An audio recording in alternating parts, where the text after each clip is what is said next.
resolving the second Aurora here.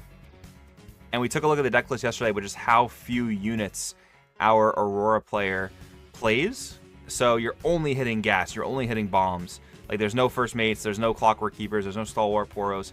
You're just hitting absolute bombs every single turn. What's funny is with the double Aurora setup, with how early he did actually set it up, I would not be surprised if our Aurora player just runs out of units in his deck. I think he's only playing like 8 units, something crazy like that, 8 or 10 units.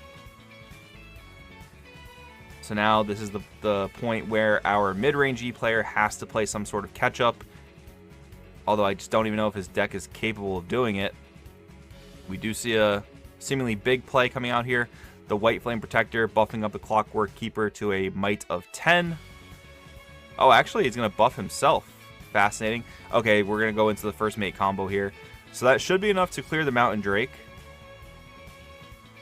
Very solid, although the E player, the Aurora player I should say, has plenty of gas in his battlefield to go and clap back in the next turn. But a very strong play by our mid-range E player. And we're going to see, this is that mirror match stuff I was talking about. Like, this is the play that our mid-range player got hit by last turn, charming up units to get them out of the field. And we're seeing the same thing here. But it still looks like we're in pretty heavy favor of the Aurora player with the board state. Drawing these Zhonya's Hourglass is also a very, very great thing for our Aurora player because he's going to be able to crash in and preserve his board presence. This is very, very good. I think we're going for a hard cast of a Dead Bloom. No, we're going into our Master Yi Honed.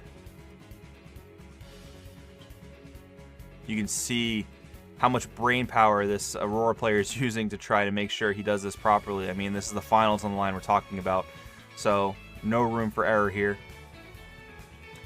Looks like we are ripping a Discipline early. I talked about in last week's finals match how you want to utilize the actions and reactions of your cards like Discipline, your cards like Cleave.